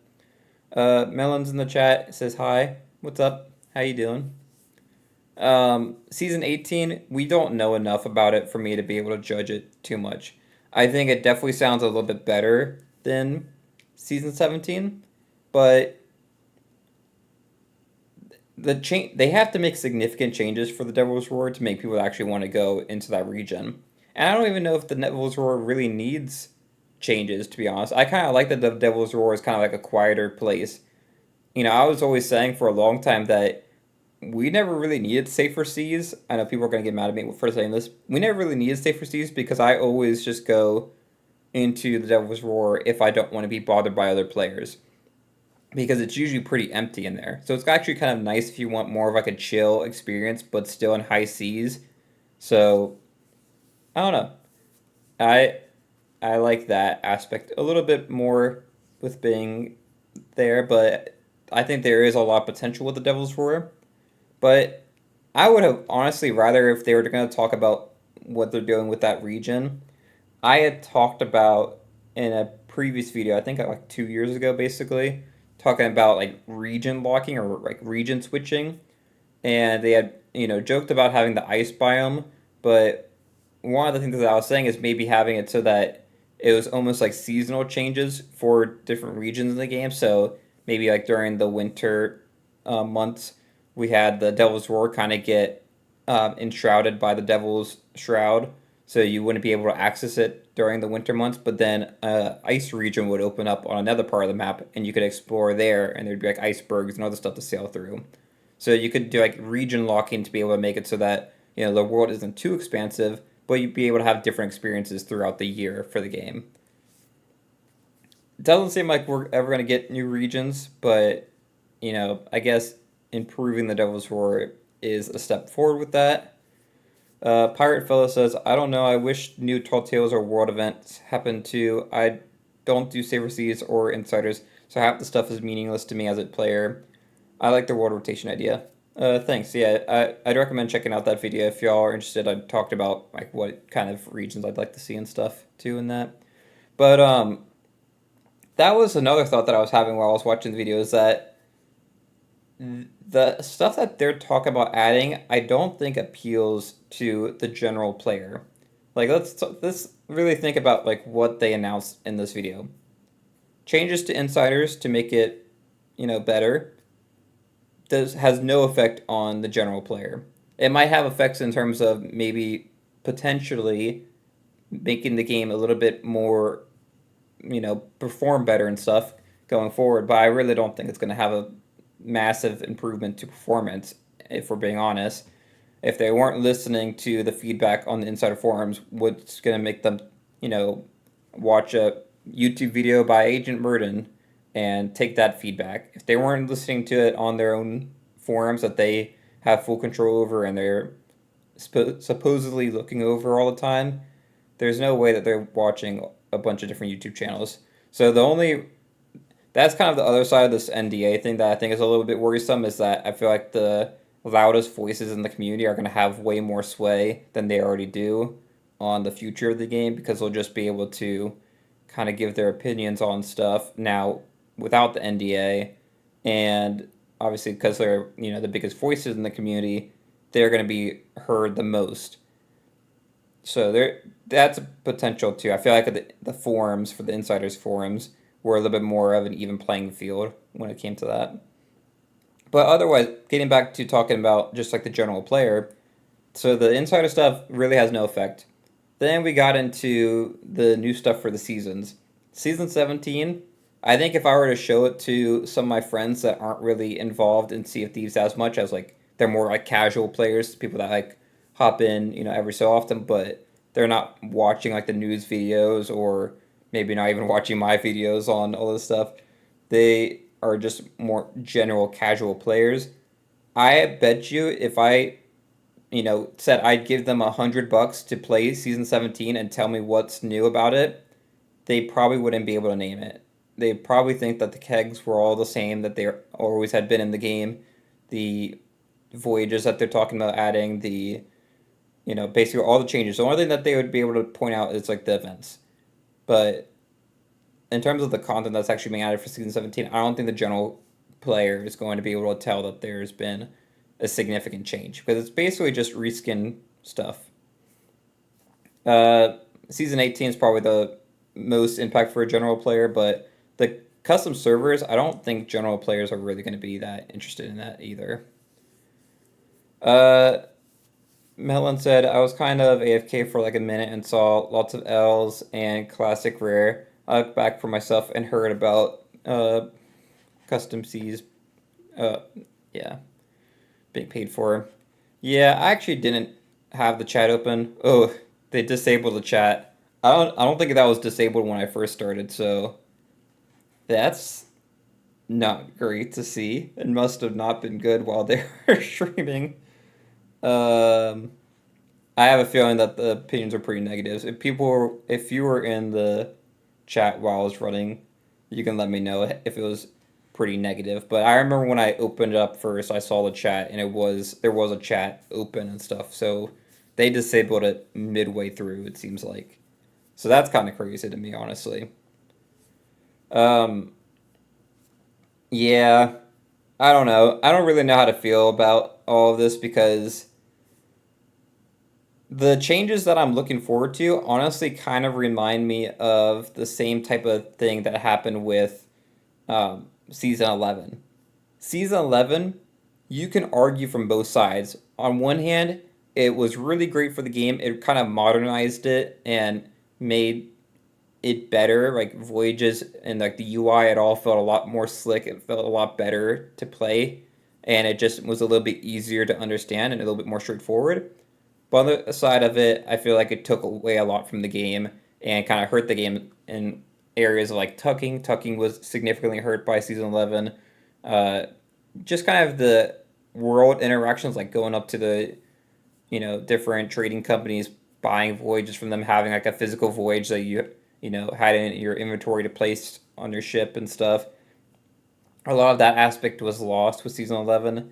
And I kind of view these changes as kind of similar to that. Like, I can kind of argue from both sides about like whether it's really good or it's really bad, and I'm not sure how to really feel about both the custom servers and the NDA stuff. Season 17, I already made my mind up though. That's other trash, if we're being honest. Melon says that he was in the chat or I don't know if you're a guy, but that you were in the chat for their community direct video and saw lots of yawns and stuff like that. Which, yeah, I think part of the problem, and we were talking about that at the beginning of the stream, that they have a problem whenever they do these type of videos that they spend a long time talking about how great they did over that last year or whatever, when a lot of the community doesn't feel that way. And you can say that's just, everyone's always being, hateful or spiteful about the game, but I remember a time when people were always pretty excited about Sea of Thieves and were praising the game for stuff that they did. I would say, peak Sea of Thieves, I was thinking about making a video on this, but I'll just talk about it a little bit right now. Peak Sea of Thieves was honestly close to when I started this channel 5 years ago. And if you remember that year, I think it was 2020, we had basically all within the span of several months, the same amount of time that we've gotten season 16 and 17, we got back then the Heart of Fire update, which brought Tall Tale, new throwables. I believe there was Chainshot in that update. The Tall Tale I said already, and a new Pirate Legend Voyage. That was actually pretty fun to do. That was all just one monthly update. And then you also had other monthly updates in there that brought in the Flameheart's Ghost Fleet. You also had the Ancient Volts getting added. You had the Ashen Winds getting added, which I never really liked the Ashen Winds, but that was pretty significant. You can't say that's recycled content at all. That was huge. And then, what else was just like in the same amount of time that we've got 2 seasons on Sea of Thieves, that's how much content we were getting back 5 years ago. We've gone backwards in terms of the game progressing. I feel like we should be getting even way more content or just meeting that same level of content output from Rare.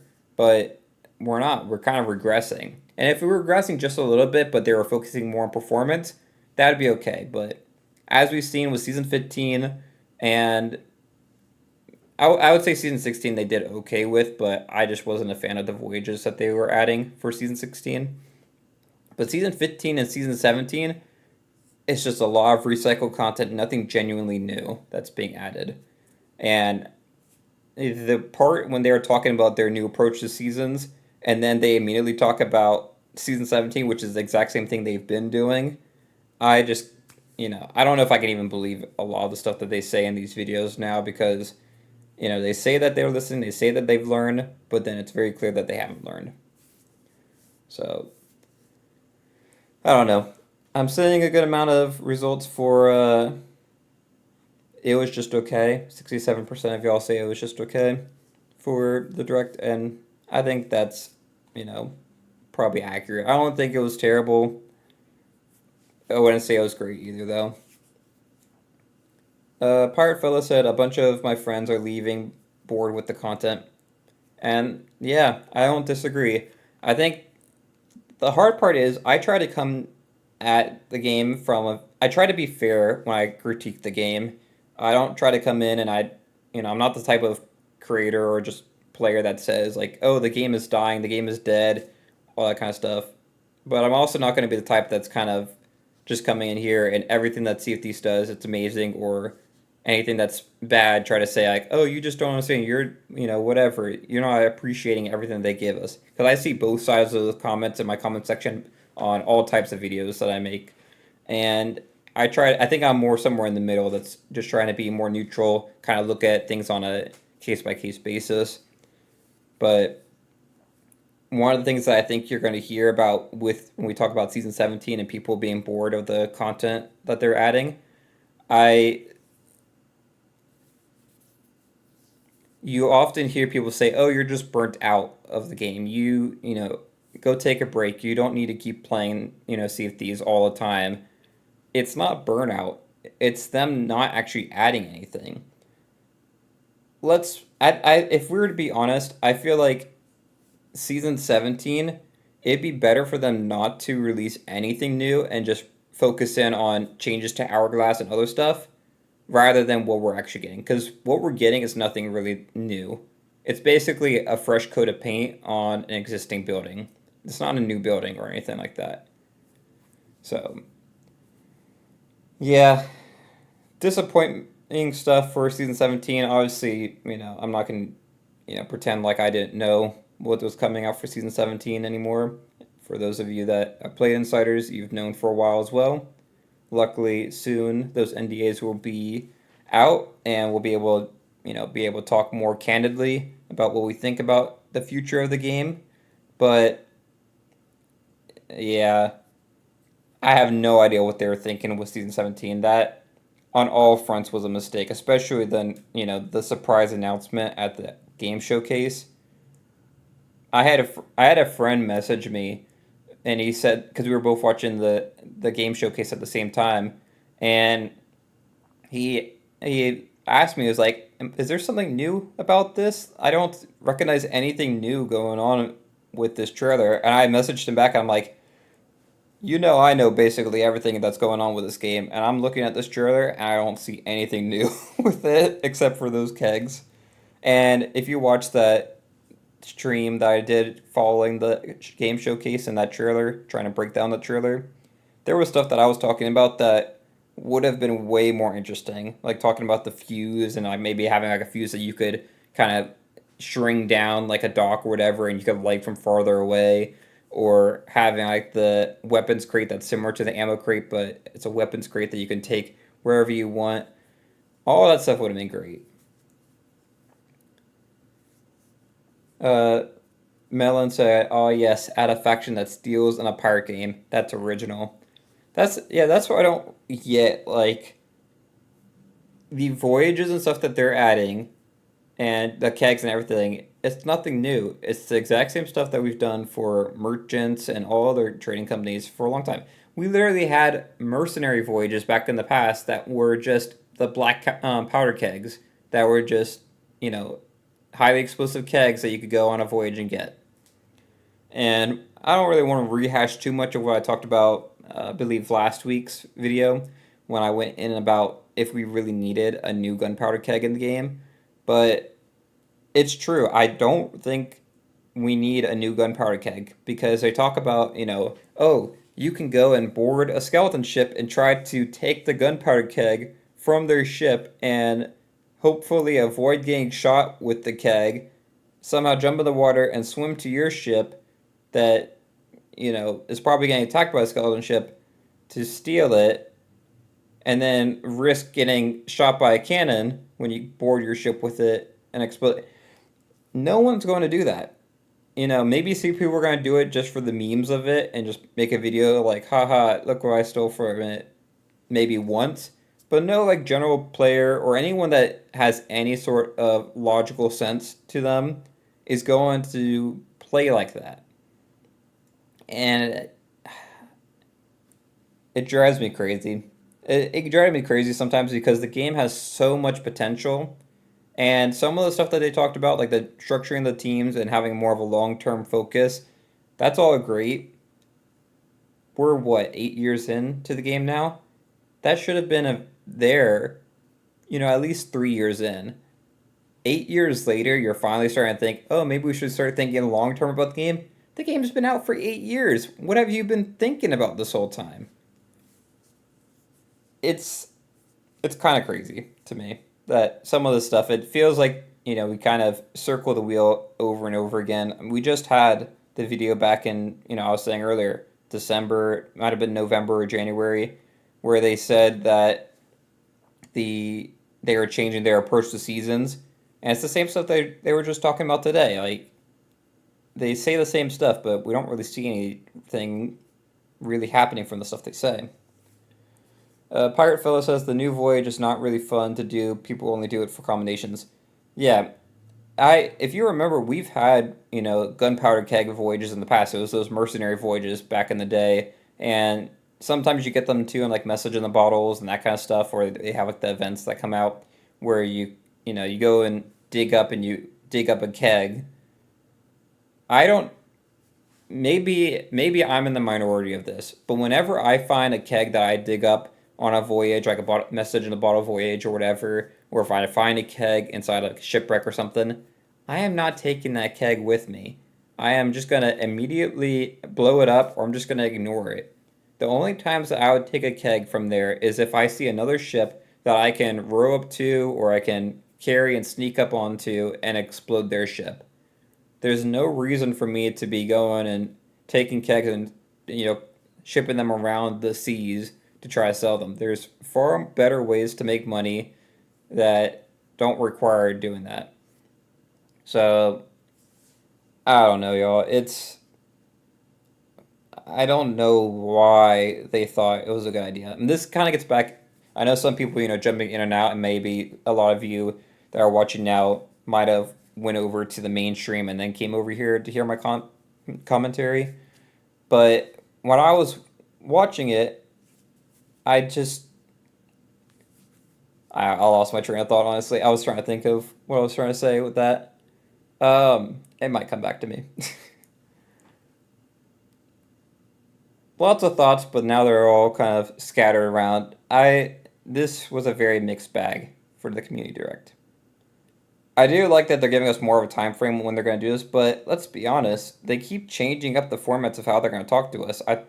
What happened to the podcast? I actually liked the Sea of Thieves podcast that they did. Before they were going to do it like every season, like a podcast episode every season. Maybe they'll still do that, but we haven't got one this season.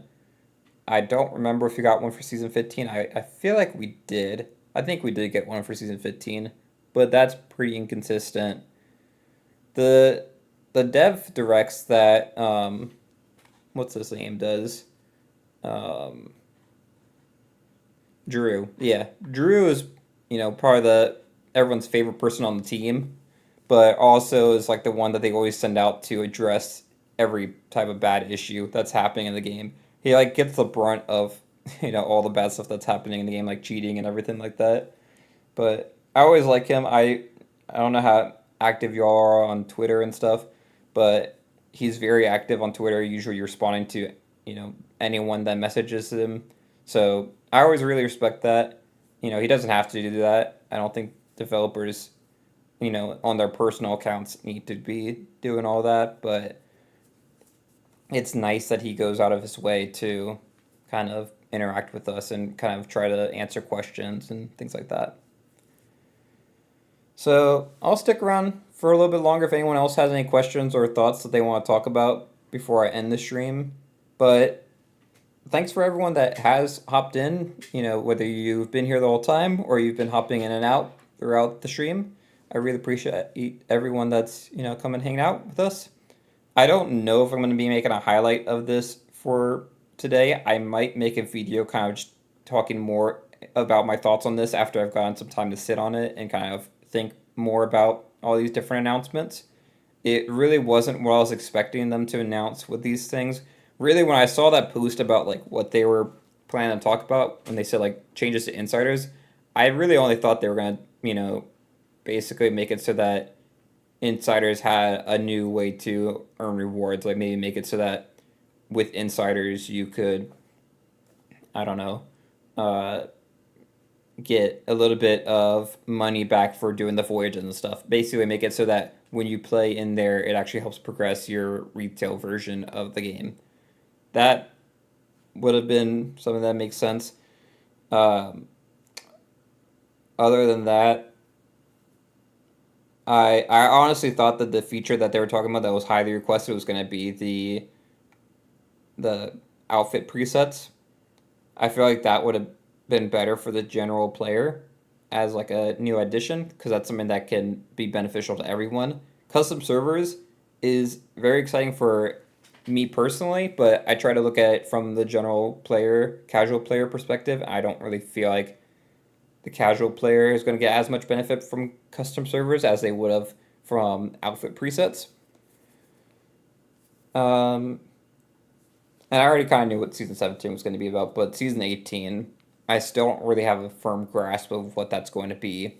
It sounds, if I'm being optimistic, it sounds like the Devil's Roar is going to get a handful of shrine areas to explore that have like puzzles and that kind of stuff, similar to the Siren Shrines. Yes, the Siren Shrines from the Sunken Kingdom. But the weird thing is they mentioned that it was going to heavily focus on emissary play. I have no idea what that means in relation to shrines, but I'm interested to see more about that. And soon enough, we'll probably be able to talk about it in Insiders, because they'll probably lay out their plans for it, and it won't be NDA anymore. So we'll talk about that in a video when that does get rolled out, I guess.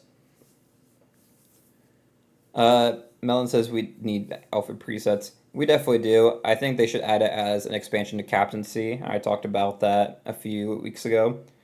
I think that makes sense to expand that as like an update to captaincy and make it so you have like guild outfits. That would be a really cool thing, I think. But not today, I guess. I don't know. I think the rest of 2025 is a bit of a wash. 2026, I'm interested to see what we get, but, Season 17.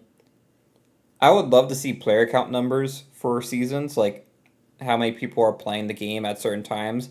I would bet that Season 17 is probably going to have the lowest player counts for the entire year of all the seasons.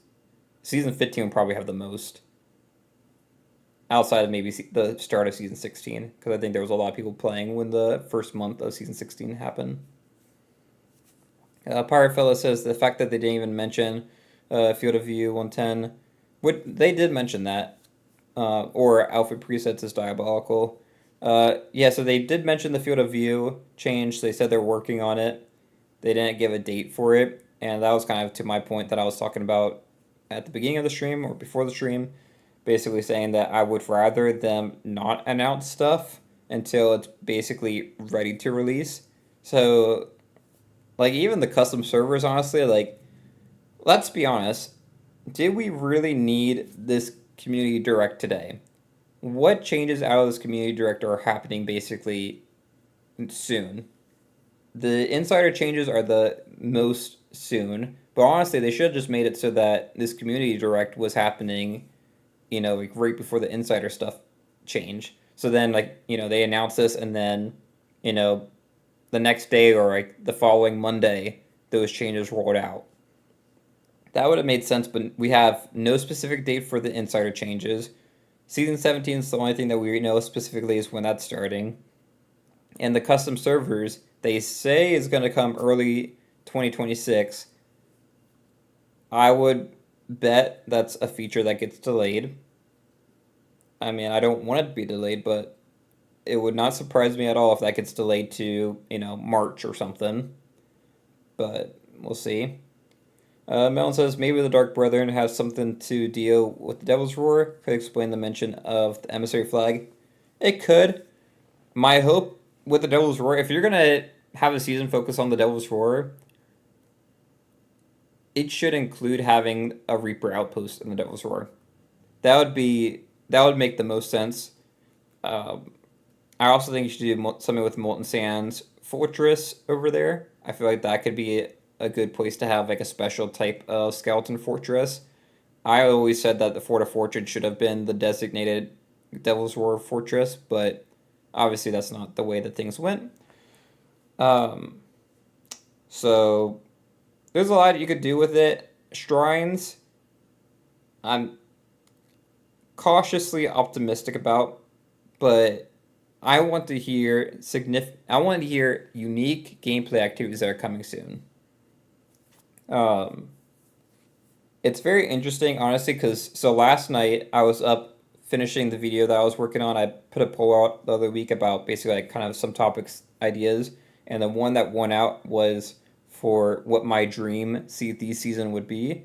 So I just finished editing that video last night. I have a little bit more work to do in terms of polishing it up to be able to be released, but I'm planning to release that next Saturday, so next week. And it's very interesting to hear like what I think would be an ideal season versus what Sea of Thieves, like what Rare thinks is ideal season for the game. There's some overlap, but I think if people were to choose between what I would be proposing for a season 17 or season 18 versus what they are proposing, I feel like a lot of people would go with my season proposal. So yeah, Melon, my dream season video will be coming out next week. Very excited about that one. I think it came out pretty good. Basically, it's kind of broken up into two parts essentially, where the first part is kind of just talking about kind of guidelines of what makes up a great season or a good season of Sea of Thieves, and then I go into a specific example of like what a dream season of Sea of Thieves would be. Melon says, I need armored ships, please, Rare. Not sure what you mean by armored ships, if you mean just like stronger ships or something. I don't know. I feel like I get worried whenever they talk about changes to like ship types or weapon changes and stuff, because I feel like the game, I wouldn't say is necessarily balanced right now. I should think ship combat is pretty balanced.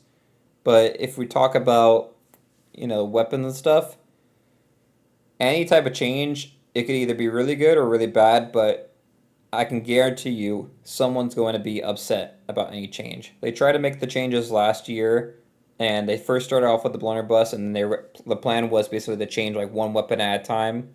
And after they did the blunderbuss and they were talking about changing the Eye of Reach, everyone started freaking out, and then they basically backed off all of their plans to revamp and balance all the weapons. So now you have a really underpowered blunderbuss compared to overpowered Eye of Reach and other stuff in the game. So any type of like armoring ships or anything like that kind of makes me a little bit hesitant whenever they try to rebalance the game, because they don't usually stick to it very well, and it usually ends up with something either being broken or something being nerfed, and then everyone's upset. But with that, I think that kind of covers everything. We've been on here for basically 2 hours. So I hope all of y'all enjoyed it. I think I might stream more in the future. So if you're interested in seeing me stream more, let me know. And maybe we'll get some topics to start talking about on stream. But with that all being said, I hope y'all enjoyed. Thanks for everyone that hopped in. And I guess talk to y'all later. Bye, y'all.